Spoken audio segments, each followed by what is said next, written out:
Cuando en un país no han querido entender quienes han hecho tantos negocios lucrando, además de una manera corrompida, de una manera truculenta, de una manera leonina, los bienes del país, los bienes que deberían estar mejor repartidos. Quienes no han entendido que por ahí no va la cosa, quienes no han entendido que el dinero en tantas cantidades solamente sirve para hacerte adicto. Es peor que las peores drogas, o igual que las peores drogas, que el fentanilo, o que la coca, o que el LSD. La adicción al dinero y al poder que te da el dinero, y el dinero que te da el poder también, es una de las peores tragedias que le puede pasar a alguien. Esa gente no se ha dado cuenta que en realidad están jugando con su propia salud mental. Y además están jugando con un país que, siendo tan rico en recursos, que siendo tan posible, con una, aparte de unas administraciones honestas, con una iniciativa privada que sea también más generosa y que sea más patriota, podrían hacer maravillas y podrían pasar a la historia como verdaderos héroes y no como los vemos ahora la mayoría del pueblo y los gobernantes con sentido común, con sensibilidad histórica, como el presidente López Obrador, pues como simples ladrones o simples abusadores del poder que tienen. Y no nada más el gobierno de México, no nada más el pueblo de México, estoy hablando de toda la gama amplísima de unos cuantos que tienen la sartén por el mango y que finalmente no quieren dar su brazo a torcer, haciendo que este mundo sea un mundo mejor, haciendo que este país sea un país mejor, haciendo que este país tenga realmente un sino más próspero, simplemente no dejando de ganar. O sea, aquí no van a dejar de ganar, aquí van a seguir ganando, sí y solo sí también ganan una reputación y un respeto, porque desgraciadamente, y siento decirlo, pues no los respetamos, no los queremos, ¿no? Y el no sentirte respetado y querido por tus semejantes es bastante doloroso, aunque con la coraza protectora que tienen con tanto dinero, obviamente no lo sienten. Y tampoco lo sienten los políticos que están representándolos, porque ellos son todos los titiriteros que finalmente mueven los hilos de los títeres, que son los políticos o presidentes a nivel mundial,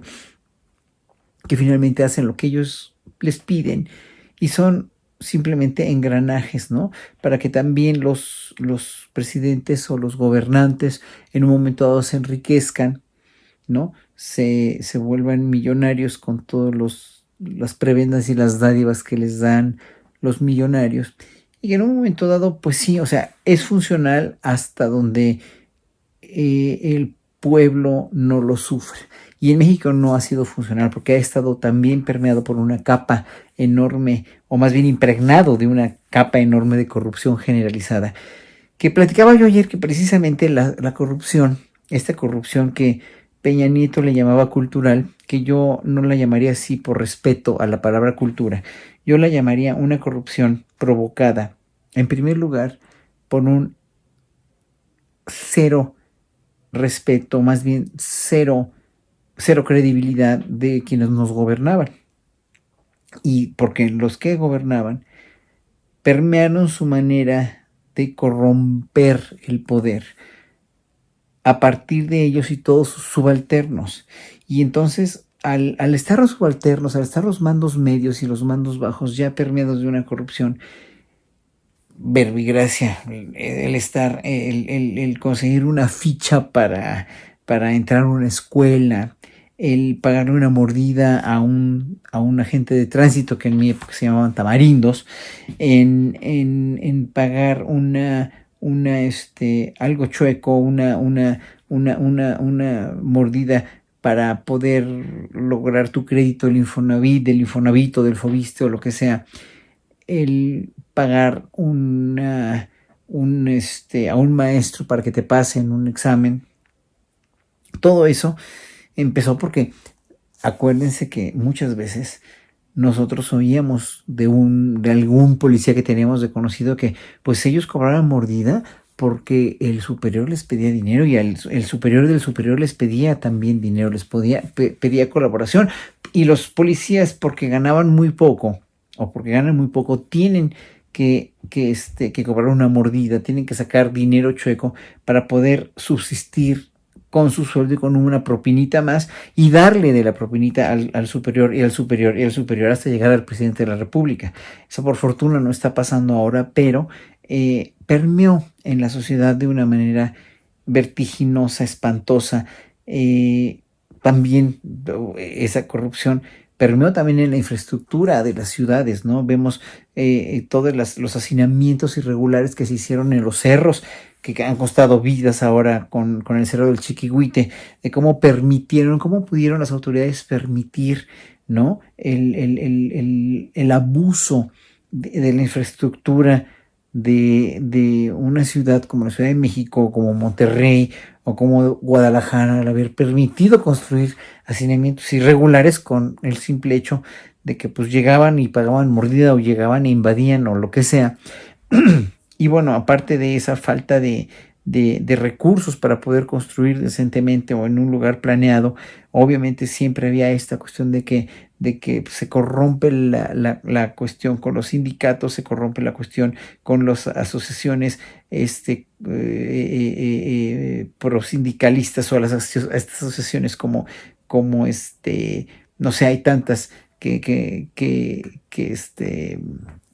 no me acuerdo ni quiero mencionarlas, porque finalmente sabemos qué tanto daño le han hecho al país, ¿no? Y que bueno, finalmente todo eso se permeó de corrupción, los sindicatos se permearon de corrupción, las instituciones del gobierno, de los gobiernos peristas se permearon de corrupción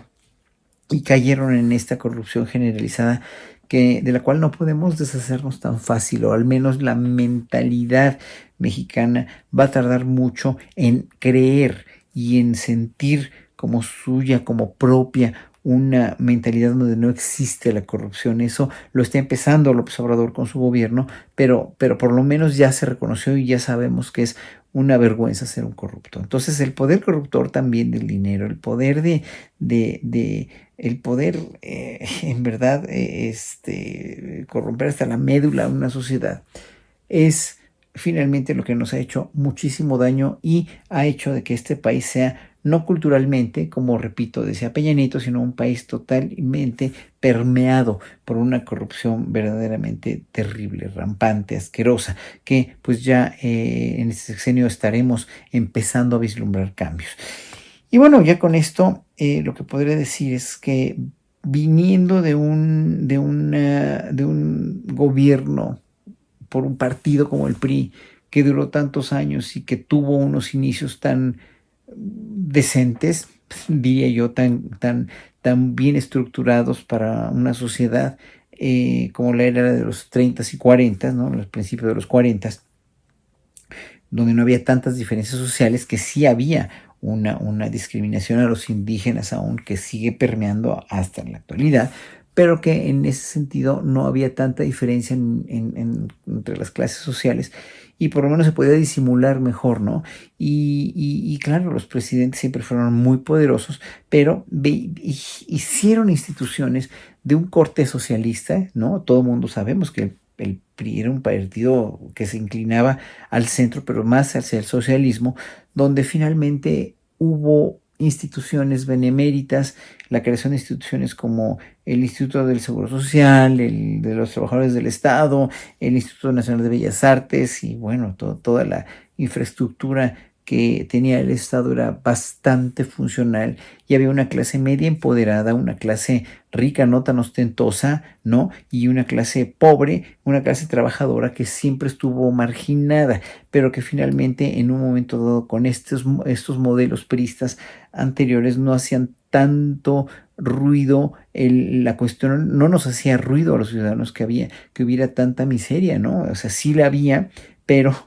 evidentemente no era tanta la grosera diferencia, ni tanto el ostento, ni tanta la corrupción, hasta que ya con el neoliberalismo se empezó a en verdad acrecentar toda esta corrupción y esta indiferencia también hacia los pobres. Y que finalmente los usaron como siempre como cuestión demagógica, tanto los indígenas como los pobres, para poder lograr sus fines, que ya vimos cuáles son, ¿no? Ya no necesito hablar de todos los tremendos desastres del neoliberalismo como sistema,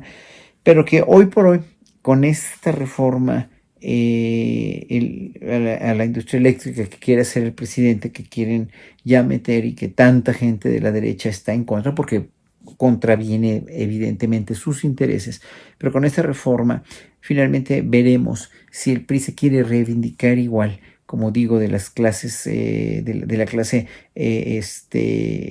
clase empresarial que está criticando tanto esta reforma, porque no les conviene, obviamente, porque van a perder, dijéramos, la manera más voraz de ganar dinero. Van a seguir ganando porque el 54% de la industria cedida a la Comisión Federal de Electricidad es el 54% y no se les va a quitar nada, no se va a expropiar nada. O sea, yo no entiendo cómo hay gente todavía tan mezquina en las redes sociales que lanza siempre estas mentiras de que se va a expropiar, de que la luz va a subir, cuando finalmente sabemos que lo que está haciendo López Obrador es precisamente hacer un reparto más igual y mucho más a los intereses de la nación que a los intereses de empresas extranjeras. No quiere decir que se va a expropiar, no quiere decir que se va a patear toda la inversión extranjera, pero están inventando porque ya no saben qué inventar. La oposición está tan dolida, tan dañada y tiene tanto miedo de que en vez de ganar 100,000 millones ganen 80,000 millones, ¿no? Por decirlo así, ¿no? Y pobres, o sea, porque van a perder mucho dinero, ¿no? Pues están como, en verdad, están lanzando patados de ahogado y tratando de convencer a cuanta gente pueda, ¿no? Dijo, obviamente, pues eso lo desenmascara todo el tiempo López Obrador en la mañanera, pero el PRI es un partido que le hizo mucho bien a México, o un bien determinado en los 40, en los 50 se empezó a corromper ya, en los 60 obviamente viene esta nacionalización de la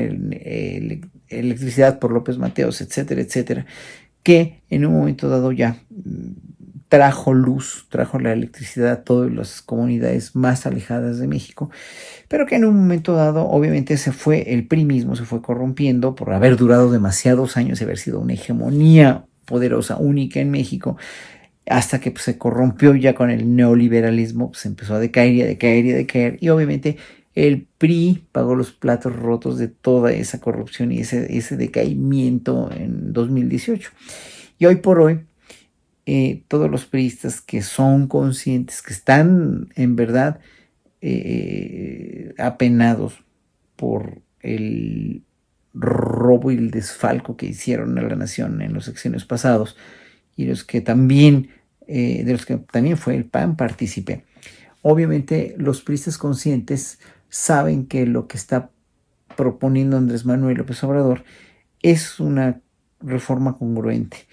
Y si ellos quieren ser congruentes precisamente salvándose el pellejo, históricamente hablando, salvándose como partido, que fueron un partido muy cohesionado, muy, en verdad, muy bien organizado, si queremos decirlo así, ¿no? Y del cual quedan muy pocas personas muy valiosas, entonces obviamente el PRI no va a seguir con esta farsa de el aborto mal logrado de esta unión, de esta unión de sí por México o a por México, como se llame, que es antinatural porque finalmente contraviene los intereses de la nación, contraviene la misma mística con la que se fundó el PRI, no el PAN, obviamente, y en un momento va a tener que acercarse a López Obrador y va a tener que votar esta ley a favor, porque no le va a quedar de otra para pasar históricamente hablando como un partido que al menos pudo resarcir sus errores históricos enormes que le costaron toda la reputación y todo el encono del pueblo mexicano actualmente. Ojalá que aprendan y ojalá que el PAN también aprenda en un momento dado a que no podíamos seguir así y que se tienen que sensibilizar un poco como partido y no ser tan viscerales, sino estar tan enojados, porque finalmente el que se enoja pierde. Y ellos han perdido mucho, han perdido mucha acción, aunque hay panistas valiosos también. Yo no niego el valor de mucha gente y la inteligencia de muchos panistas, pero por ahí, señores panistas, pues no va la cosa. No van a lograr pasar a la historia como una oposición realmente seria, como una oposición realmente pensante, si siguen echando tanto veneno y si siguen echando además tantas mentiras. Ojalá que recapaciten y sean tanto PRI como PAN o como PRD o como Movimiento Ciudadano, donde hay gente también que respeto y aprecio mucho, ¿no? Ojalá que aprendan todos a hacer una oposición razonable y ver por los intereses del pueblo de México y no nada más por los intereses de la política o de su partido político. Buenas noches.